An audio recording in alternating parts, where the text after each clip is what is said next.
किसी समय की बात है, एक प्राचीन राज्य था जिसका नाम था स्वर्ण भूमि। ये भूमि सुनहरे पेड़ों और चमकदार नदियों से भरी हुई थी। यहाँ के लोग अपने देवताओं की पूजा करते थे और मानते थे कि उनकी खुशहाली का रहस्य उनके देवताओं की कृपा में छिपा है। राज्य की रानी सुमन एक बुद्धिमान और दयालु महिला थी। वो हमेशा अपने प्रजा की भलाई के लिए चिंतित रहती थी। उसकी एक प्यारी बेटी राधिका, जो सुंदरता और चातुर्य में अद्वितीय थी। राधिका को एक दिन एक रहस्यमय स्वर्ण पक्षी मिला, जो एक जादुई शक्ति का प्रतीक था। पक्षी ने राधिका को बताया कि राज्य पर एक भयंकर संकट आ रहा है और उसे अपने माता पिता की मदद से इस संकट का सामना करना होगा। राधिका ने अपनी माँ रानी सुमन को इस बारे में बताया। रानी ने तुरंत एक सभा बुलाई और सभी मंत्रियों को बुलाया।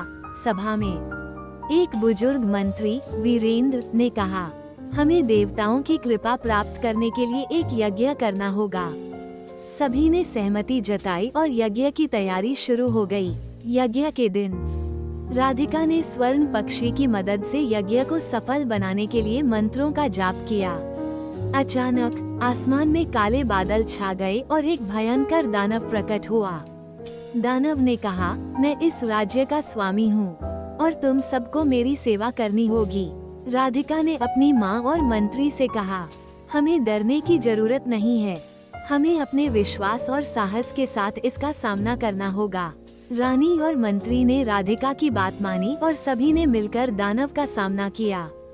राधिका ने स्वर्ण पक्षी से जादुई शक्ति प्राप्त की और दानव से कहा, तुम्हारी शक्ति हमारे विश्वास से बड़ी नहीं है। ये सुनकर दानव ने गुस्से में आकर हमला किया, लेकिन राधिका ने अपनी शक्ति से उसे रोक दिया। आखिरकार दानव हार मान गया और राज्य से भाग गया। यज्ञ सफल हुआ और स्वर्ण भूमि फिर से खुशहाल हो गई।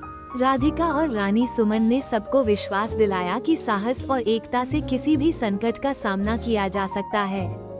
इस प्रकार स्वर्ण भूमि में खुशियों की बहार लौट आई और राधिका को उसकी बहादुरी के लिए हमेशा याद किया गया।